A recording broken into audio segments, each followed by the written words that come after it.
tengah menyimak siaran kami melalui layar RRI Net. Saya Puspita Ayu, senang sekali bisa kembali lagi menjumpai Anda, dan kali ini saya sudah kembali bersama dengan Menteri Koordinator Bidang Kemaritiman dan Investasi Republik Indonesia, Bapak Luhut Binsar Panjaitan. Pak Luhut, masih sehat hari ini ya? Semangat hari ini. Harus semangat dong, kan Indonesia harus semangat terus. Meskipun rakyat Indonesia masih mengalami masa-masa sulit ya?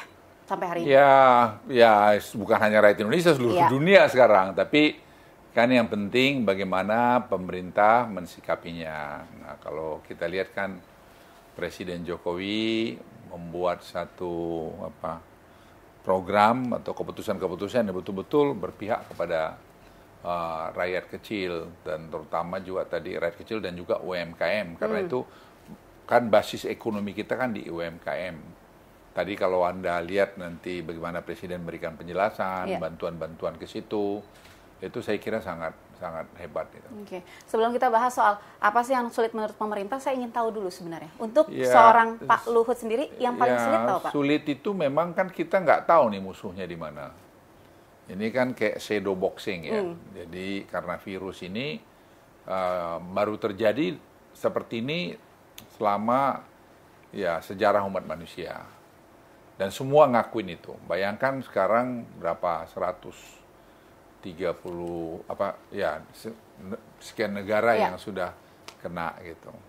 Tapi kan sudah mulai banyak yang lewat peaknya, termasuk Indonesia. Sepertinya kita sudah mulai melewati peaknya ini. Ya, itu satu hal yang susah. Yang kedua,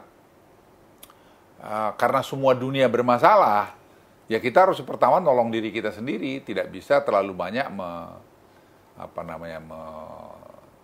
minta bantuan orang lain, dan negara lain juga begitu. Amerika, sekelas Amerika aja begitu. Nah, kita akhirnya dilihat sebenarnya, Presiden melihat, atau kami juga anak-anak buah beliau melihat bahwa sebenarnya di samping masalah tadi, kita juga melihat ini peluang juga dalam konteks membenahi atau reformasi daripada semua kita.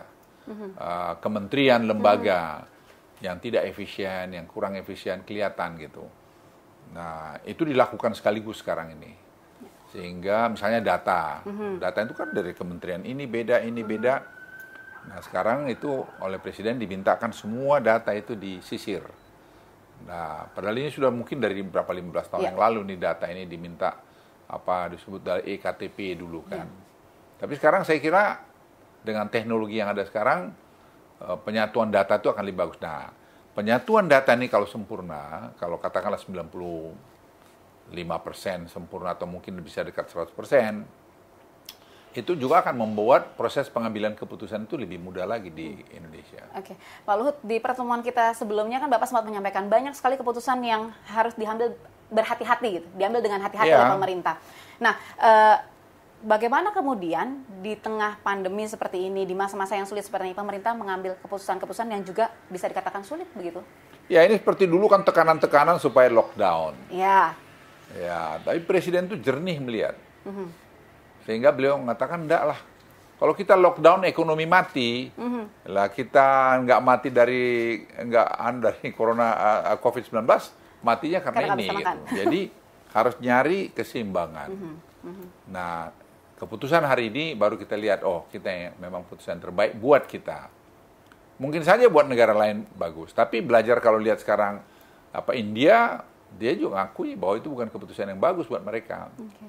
Nah, Amerika sendiri ngalamin juga. Jadi setiap negara itu mendesain apa yang cocok buat dia.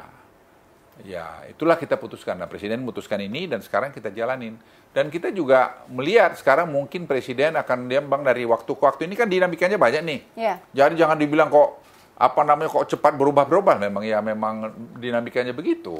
Bisa aja tiap minggu, tiap 2 minggu perubahan itu. Ada perubahan lagi ya, begitu. Relaksasi di sini, relaksasi di sana. Tapi kuncinya tetap masker, cuci tangan, social distancing, disiplin kita itu menjadi kunci.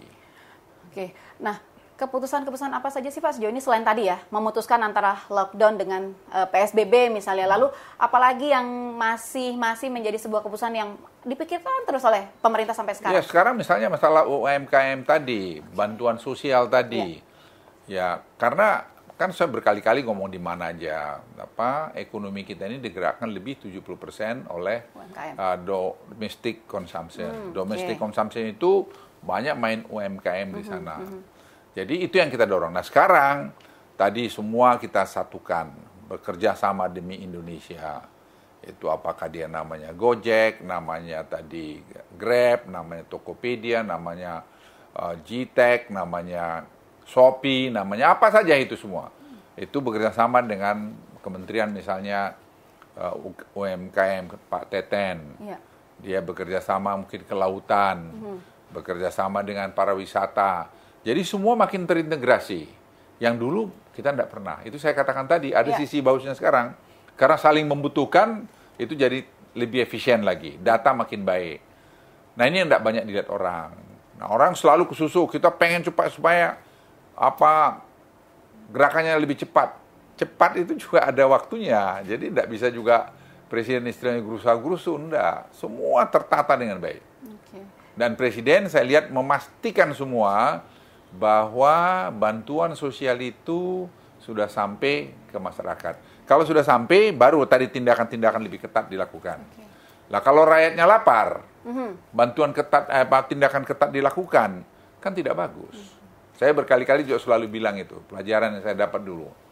Napoleon bilang, itu yang paling berbahaya adalah perut sardadu. Jadi jangan lapar-lapar prajuritmu itu kau perintah-perintahin, nggak jalan itu. Jadi memastikan rakyatnya dulu kenyang, begitu ya Pak ya, supaya kemudian nanti aturannya kenyang bisa susah lah pada sekarang, ya paling tidak kelaparan. Oh gitu ya. Jadi presiden memastikan bahwa semua kebutuhan itu ya paling tidak bisa pemerintah bantu, dan kepedulian pemerintah itu.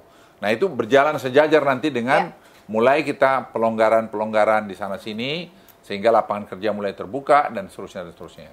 Oke, termasuk juga mungkin pelonggaran di masa-masa PSBB ini. Jadi tadi Pak sebelum kami ke sini begitu berangkat di pagi hari, saya sempat baca berita yang judulnya Luhut naikkan tarif pesawat di wilayah PSBB. Ini seperti apa sih Pak? Dan itu termasuk keputusan yang sulit tidak? Ya, sebenarnya enggak juga. Kenapa? Kita juga harus menghindarin. Kan yang naik pesawat kan kelas menengah atas. Ya. Lah kalau kebutuhannya sangat penting, dia juga tadi sudah tes rapid test, dan juga dia jaga jarak dan sebagainya, ya silakan aja. Ya kan kita nggak pengen juga mereka itu jadi terus dikungkung juga. Sebab imunitas tubuh itu pun perlu juga keterbukaan gitu. Kalau kamu kungkung aja di rumah, lama-lama kamu mati karena terkungkung di rumah. Karena bosan begitu ya Pak? Bosan, gitu. Jadi itu menimbulkan juga. Iya. Di strategi militer itu ada juga, Pak? Ya, semua ada. Jadi seperti tadi serangan. Saya baru bilang juga, ulangin lagi. Iya. Tidak ada serangan dilanjutkan sebelum disiapkan semua. Siapkan logistiknya, siapkan manusianya, siapkan intelijennya, siapkan segala macam. Baru go. Go itu pun ada nanti serangan. Ada sektor kanan, ada sektor kiri. Nah, lihat itu serangan. Supaya serangan itu bisa saling juga membantu. Itu kira-kira yang dibuat Bapak Presiden sekarang. Yeah. Beliau, walaupun beliau bukan seorang militer, tapi saya lihat ya kira-kira begitu. Dan menurut saya itu yang sangat baik. Jadi kalau ada yang kritik lambat ini, kamu lihat dari satu sudut. Dan saya lihat dia ini pernah jadi apa sih? Belum pernah apa, jadi ngamat doang. Yeah. Jadi saran saya kalau boleh, seperti gini-gini kita nggak usah ribut-ribut deh. Udah, masukan kita terima kok pasti. Tapi masukan-masukan yang konstruktif. Ya jangan misalnya seperti tadi saya baca lagi kartu prakerja itu bisa dimanipulasi. Ya kalau memang niatnya mau manipulasi bisa aja, tapi kita juga punya pagar-pagar kok. Kita monitor, kita dengarin dari masyarakat. Tadi ada katanya dapat online itu langsung sertifikat. Ya tidak serta begitu, dia ada proses lagi yang harus dia ikutin gitu. Dan kalau memang niatmu untuk menipu, ya pasti ketahuan. Nah, yang rugi siapa? Anda sendiri. Nah, jadi itulah sekali mendidik bangsa ini supaya memiliki kejujuran dan disiplin. Disiplin kuncinya semua. Kalau kita nggak ada disiplin dan tidak ada semangat kerja yang kuat, nggak akan bisa selesai masalah ini. Oke. Pak, secara teknis pengambilan keputusan begitu di masa-masa seperti sekarang yang kerja harus banyak dilakukan di rumah, lalu kemudian rapat-rapat dilakukan hanya secara virtual. Bagaimana kemudian cara pemerintah memastikan keputusannya sudah benar-benar diambil lewat berbagai cara begitu? Nah itu dulu saya juga seperti pertanyaanmu itu ragu, ini virtual gimana sih gitu. Ternyata virtual itu sangat efektif. kita kelihatan kok ngomong. Bedanya tidak seperti ini.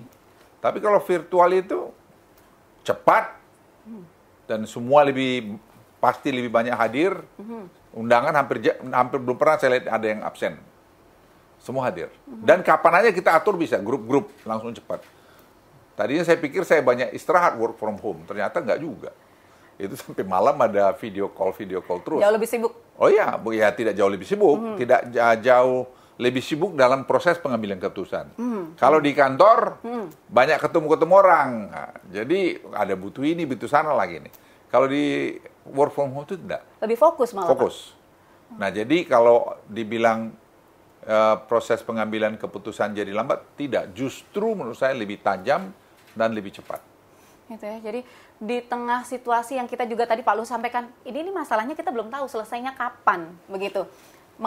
Sebenarnya gini, dulu saya dibully juga kalau saya bilang bahwa panas itu punya pengaruh. Sekarang Homeland Security Amerika bilang iya.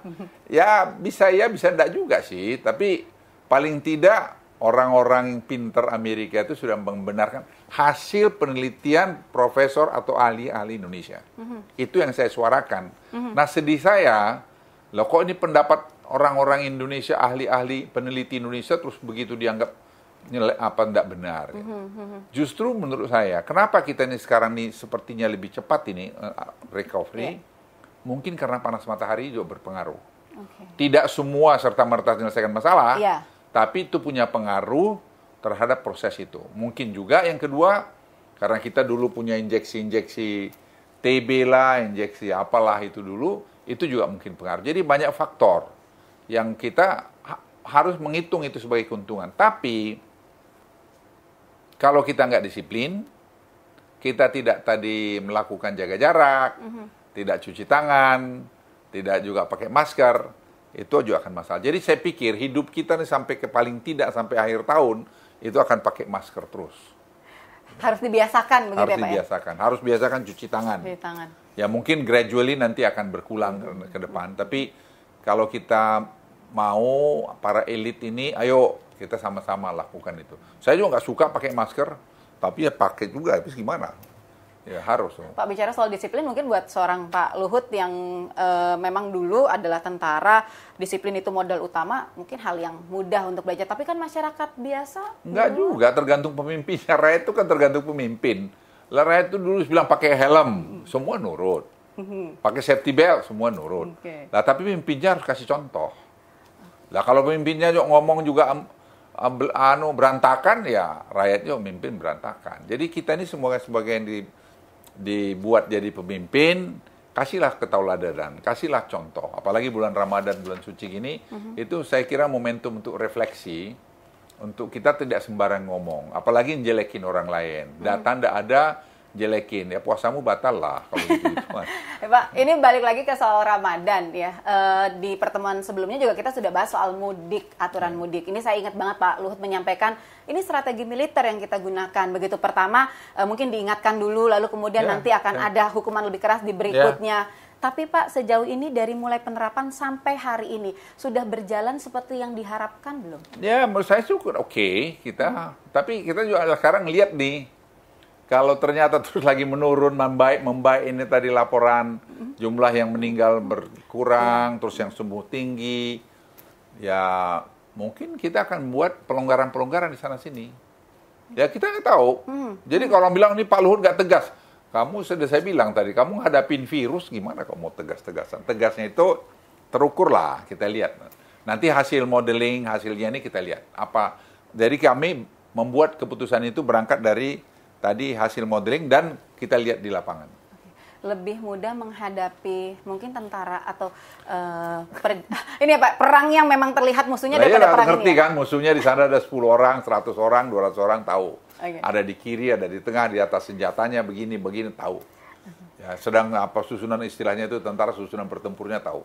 Di sini kita nggak tahu susunan bertempurnya gimana. Tapi saya mau tanya dulu ke Pak Luhut, lebih enak jadi tentara atau jadi menteri Pak? Saya lebih enak jadi waktu tentara dulu. Lebih enak jadi apa Pak? Apa yang membuat Bapak? Tentara itu memang mimpi saya jadi tentara. Jadi mimpi saya dari dulu pengen jadi pasukan khusus. Saya udah, jadi saya ya menikmati selama 22 tahun di Kopassus ya. dengan segala macam rona-rona kehidupan di sana, yang mungkin banyak orang tidak paham, tidak tahu bahwa itu. Dan itu mendidik saya untuk tadi itu memberikan ketauladanan, jujur itu, jadi sesuai kata perbuatan. Karena kamu sebagai prajurit Pak Kopassus, sebagai komandan, itu kalau anak buahmu lihat kamu lemah, kamu nggak berani, kamu tuh bohong, kamu tuh nggak fit, ya, dia beri contoh ujungnya, ya apa komandan apa kamu gitu. Karena di Kopassus itu potensi perwira dengan prajuritnya gugur sama aja.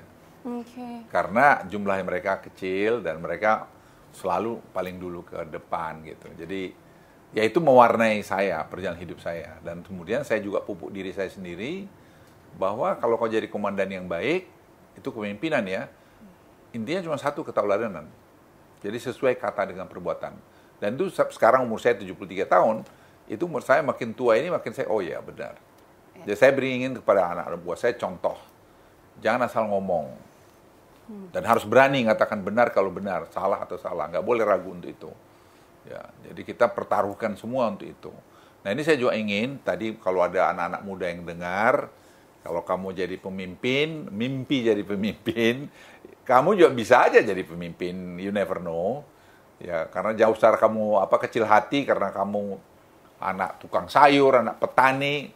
Lah saya juga, bapak saya supir kok dulu.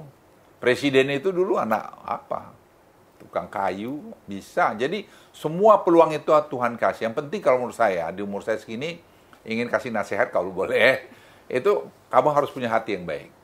Ya, hati yang baik, jujur, dan ingin berbuat baik pada lingkungan. Sama aja. Jadi itulah yang dibuat presiden, saya pikir sebagai contoh. Jadi jangan hanya ngomong, padahal kamu di belakang kamu kebohongan melulu, maling melulu, kamu taunya meras melulu. Ya apa yang kau banggakan? Orang kan pada zaman digital sekarang, itu enggak bisa. Zamanmu sekarang enggak bisa. Semua digitalize. Pasti ketahuan. Di usia 70 sekian ini Pak, 20 tahun lebih begitu jadi tentara. Lalu kemudian sekarang saya tentara 32 tahun. Nah, 32 tahun malah. Lalu kemudian sekarang duduk di pemerintahan. Masih ada cita-cita yang belum? Nggak ada, semua saya hanya ini karya sekarang itu. Sisa hidup saya ini kalau boleh sampai kalau Tuhan mengizinkan sampai tahun 2024 saya masih ingin mengabdikan, membuat yang terbaik buat Republik. Itu aja. Udah tuh saya ya udahlah ngurusin sekolah saya, bantu anak-anak muda, saya punya ada research pertanian, saya ngerjain itu aja. Cukup saya kira umur kalau Tuhan mengizinkan saya pensiun tahun 24, saya udah berumur 77 mau 78, so it's okay. Gitu ya. Jadi itu mungkin rahasianya Pak Luhut tetap fit hari ini. Ya, dan harus fit. Dan jangan fit hanya badannya, tapi hatinya juga. Itu yang paling utama ya, Pak? Iya, jadi kamu juga kelihatan baik-baik, tapi hatinya nggak baik, nggak ada guna. Jadi kamu tetap, apa sih yang saya bisa buat lingkungan? Dan itu yang saya lihat ada di presiden.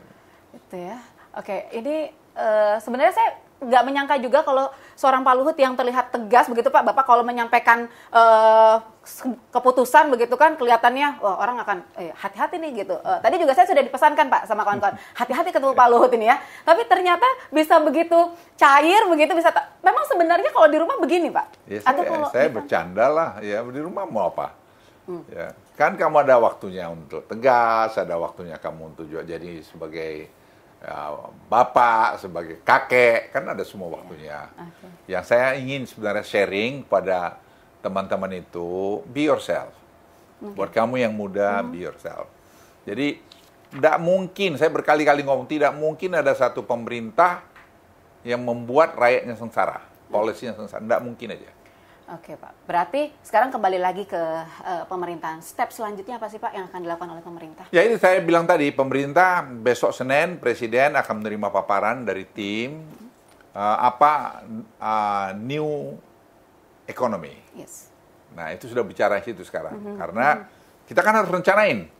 Orang bilang dulu saya dibully lagi, ini Menko nggak fokus masalah COVID katanya, udah bicara menyangkut ekonomi lah. Lah kamu kan harus hidup semua. Jadi 100% kan mesti dibagi-bagi. Masa semua waktu kita yang ngurusin COVID? Ya kita kasih 70% waktu kita COVID, 30 kan ngurusin ini. Nah, waktunya itu nanti bisa mulai berimbang. Kalau sejalan dengan perkembangan suksesnya penanganan COVID ini. Itu manajemen yang benar. Okay. Nah, jadi yang ngomong-ngomong itu kadang-kadang tuh harus belajar juga. Bagaimana jadi manajer. Jangan hanya belajar pintar sekolah doang. Jangan pintar ngomong ya Pak. Tapi pintar harus... ngomong. Kamu tanya pada dirimu. Apa sih yang sudah saya buat Republik ini? Jangan kamu coba mengkritik-kritik pemerintah kencang supaya kamu diperhatiin. Kampungan itu. Oke. Tapi Pak, beberapa waktu lalu ini Indef bikin survei begitu kan, riset. Dia melihat tanggapan masyarakat terhadap apa yang sudah dilakukan oleh pemerintah, langkah-langkah yang sudah diambil. Sayangnya ada 3 menteri yang mendapat sentimen yang tidak terlalu positif dari masyarakat. Nah, nama Pak Luhut ini ada di dalam situ. Nggak apa-apa juga. Saya nggak terlalu terpengaruh gitu-gituan sekarang. Yang saya ingin satu aja. Kamu tanya dirimu yang paling dalam. Apa sih yang kau lakukan buat pekerjaanmu membantu rakyat? Itu aja. Jadi pertanyaan yang paling dalam itu. Dan yang tahu jawabannya itu Tuhanmu dan dirimu sendiri. Jadi kalau orang terus, lah itu kan persepsi orang. Bisa aja karena informasi yang diterima nggak jelas, karena tadi dia nerima masalah. Saya nggak terganggu. Ya biarin aja. I have done my job. Yang penting tetap semua keputusan diambil dengan baik dan bijak, begitu tepat begitu ya Pak. Saya tidak pernah mau korupsi di selama ini, saya udah dikasih semua.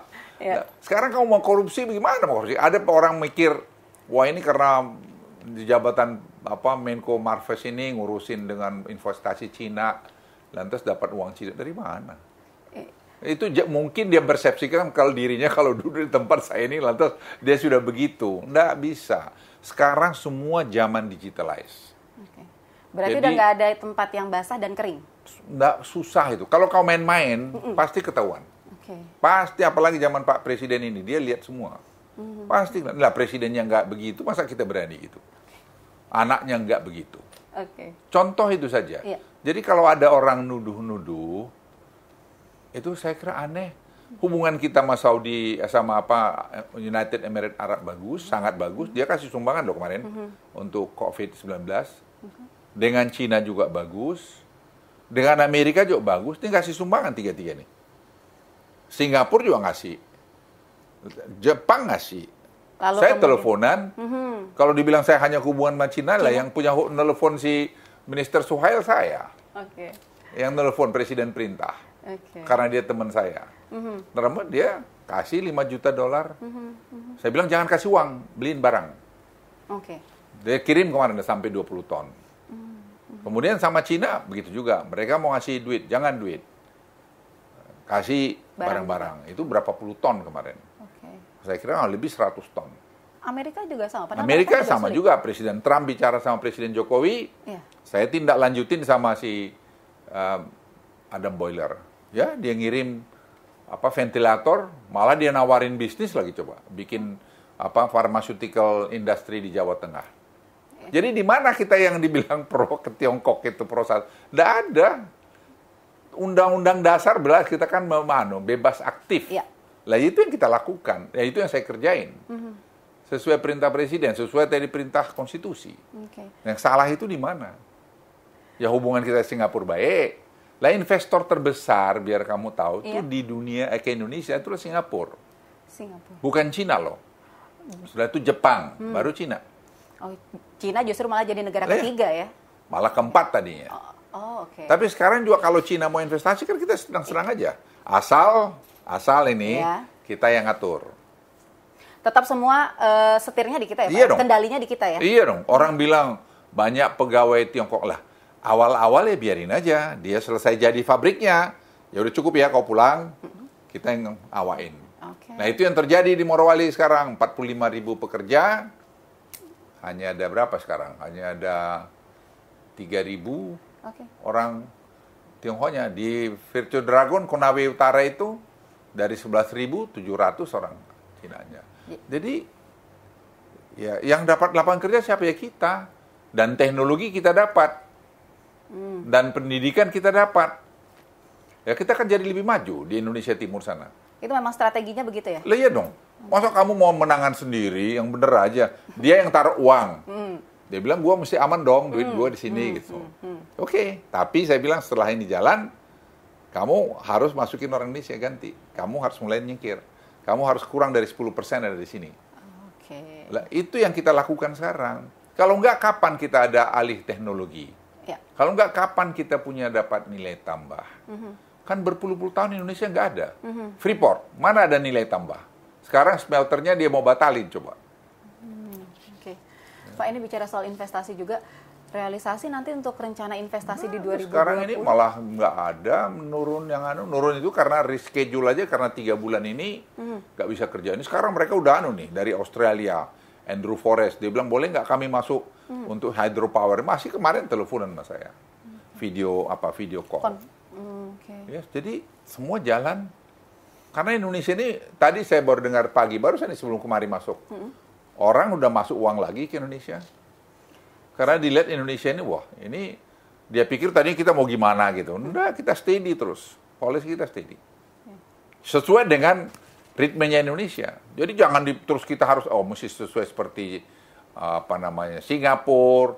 Nah, Singapura kan cuma 6 juta orang. Kamu ngelola 270 juta. Ada perbedaan melihat memang kultur juga begitu, kondisi negara kita begitu ya Pak? Banyak sekali aspek yang harus kita lihat. Tidak hanya satu aspek, hanya aspek